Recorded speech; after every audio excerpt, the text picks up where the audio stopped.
ang aking reaction video patungkol sa di umano'y marketing stunt ng isang takoyaki business. Ay, nakalimutan ko pala maglagay ng props. Wait lang. Pwede na to.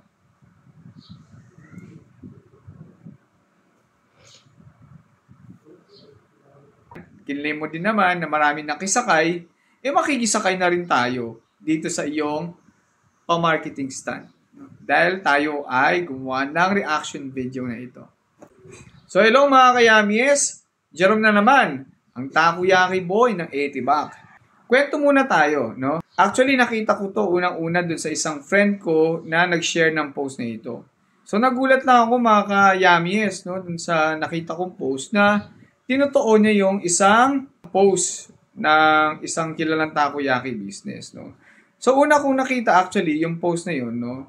Chinek ko yung yung nangyari doon sa post. So meron ngang post na original post doon ang isang kilalang takoyaki business na ito na yung pa-contest, no, regarding sa pagpapatato ng kanilang takoyaki brand sa ulo, no? Ito hindi ito tato, no? Isa lang tong sticker.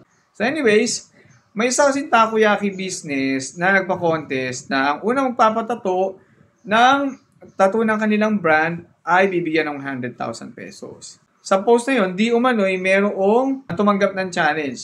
Nagpatato ng kanilang brand name na kung saan nagulat ang maraming tao, maraming halo-halong reaksyon, maraming galit, marami ding natatawa din sa reaction, at marami pang ibang mga reactions na nakita natin doon.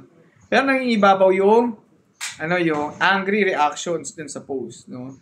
Kasi after nung nangyari na yon ay para bang walang pakialam yung may-ari ng takoyaki business na yon at nilagay pa doon yung lesson na regarding sa reading comprehension. At isa si Yami's Takoyaki, mga kayamis, sa naawa o nahabag sa sitwasyon ng nagpatato na yon na si Kuya Ramil. Isa tayo sa nahabag, naawa, lalo na sa sitwasyon niya na meron siyang anak na special child. Kaya tayo ay talaga namang willing tumulong sa kanya. So makikita ninyo yung post na yan sa itaas, tayo ay nag-pledge na magbibigay tayo ng worth 10,000 pesos na franchise offer sa kanya. Which is, plano naman namin talaga yung tutuhanin. Hanggang ngayon naman. Eto na nga, no? Ang daming lumabas din ng mga post, mga reaction video, lalo na yung sa isang nagngangalang Chona. May makabuluhang post, no? So basahin niyo na lang yung post, i-post niyo na lang tong video na ito para mabasa niyo yung kabuuang post. So kung saan, yung iba rin ay nagbigay rin ng kanilang mga komento, no? At nagpakita rin ng mga ebidensya na ginawa na isang takoyaki business na ito ay isang malaking script lang. Dahil nga sa bilis ng pagkakatato sa kanya, magaling agad, wala pang isang oras, meron na siyang tato noong pa lamang March 28. So ibig sabihin, nagkaroon na talaga ng sabuatan ng script lang ang mga nangyayari na ito. So yun na nga, no? Ano bang masasabi ko o ano bang reaction ko regarding dito sa marketing stunt prank na ginawa ng isang takoyaki business na ito, no? So ang una, isa sa masasabi ko dyan ay parang hindi yata ako maniniwala na lahat ng nangyari ay scripted. Maniniwala ako dun sa part na kung totoo nga na scripted nga yung pagpapatato ng takoyaki business sa ulo ni Kuya Ramil. Doon, maniniwala akong scripted dyan. No? Kasi may mga napakita namang mga ebidensya na yung timestamp, no, napansin ng isang netizen na ang pangalan niya ay Chona. So, shout out sa'yo, Chona. Isang screenshot din na nandun sa isang star maker na kung saan nag-post doon March 28 at doon rin sa kumalat na screenshot na chat na kung saan makikita na doon yung tattoo ng mismong brand name na takoyaki doon sa noo ni Kuya Ramil. So doon sa parting yon, doon lang maniniwalang scripted. Pero sabihin na buong lahat, as in lahat scripted, doon tayo hindi maniniwala. Unless sabihin nila Chona, no, ni alias Chona, sabihin nung isa sa mga nag-send na screenshot, no, sabihin nung yung star maker mismo, sabihin na parte sila ng marketing stunt na yun, no, ay maniniwala ako doon. Kasi yun napansin ng mga tao mismo, yung mga netizens mismo So hindi naman siguro sila binayaran. Kasi ako naniniwala, kung walang nakapansin ng mga netizens regarding dun sa marketing stunt nila na scripted yung pagpapatato sa noo ni Kuya Ramil, ay hindi nila aaminin yan. Kasi dito sa social media, napansin ko sa totoo lang, no, bad publicity is still publicity. No? Kahit gumawa ka ng pangit, or actually, pag gumawa ka ng pangit, mas maganda pa ang epekto sa iyong social media account or social media page. Kasi, mas lalong dumadami yung followers mo. No? Yun ang masakit na katotohanan regarding dito ngayon sa social media. No?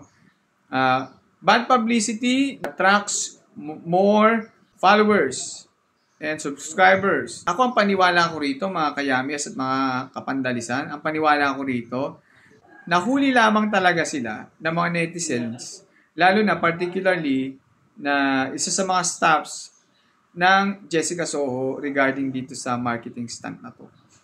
Picture ko ng Friday, 9:27 p.m. Ipinaabot namin ang resulta ng aming investigasyon kina Carla Tramil. Yung lumabas na yan ay gawa-gawa lang nila. Baka ine-edit lang yan. Kasi, kung hindi sila actually nahuli, hindi naman sila aamin.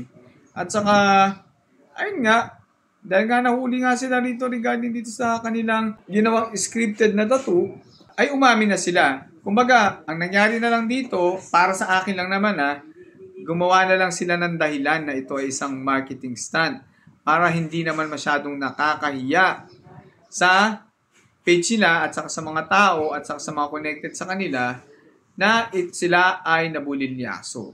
So, ganun lang yung take ko rito, marketing stunt. Di ako naniniwala dyan. Talagang nahuli lang kayo.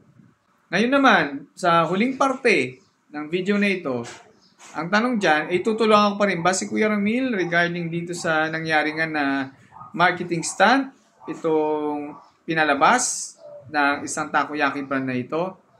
Ang sagot ko dyan, mga kayamies, ay isang malaking yes. No? Siyempre dito sa Yamies, lagi tayong yes! Pero totoo, yes ang sagot natin dyan. No? Ito ay ginagawa natin para dun sa kanyang anak, dun sa bata. No? Kasi nakakaawa yung sitwasyon ng bata, no? Special child, no? So, dun tayo sa bata na hahabag. No? So, sa parte na yan, yes, tutulungan pa rin naman natin si Kuya Ramil para dun sa kanyang anak. No? So, ayun, at Kuya Ramil, kung napapanood mo ito, no? Hindi naman ako galit sa iyo, no?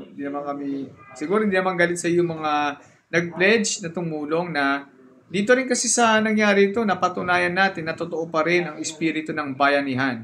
Na kapag merong isang kababayan natin na naaargabyado o naabuso, ay meron pa rin mga tutulong na mga tao na may kaya para lang matulungan itong kababayan na ito. Lalo na kung deserve naman ng tao na ito na matulungan. So, Kuya Ramil, kung makikita mo itong video na ito, ay screenshot mo yung post ko na pinost ko few days ago. So, yun lang mga kayamis, and have a great day sa inyo lahat. Mga kasosyo, sino hindi mapapayas dyan? Yeah! Bye-bye!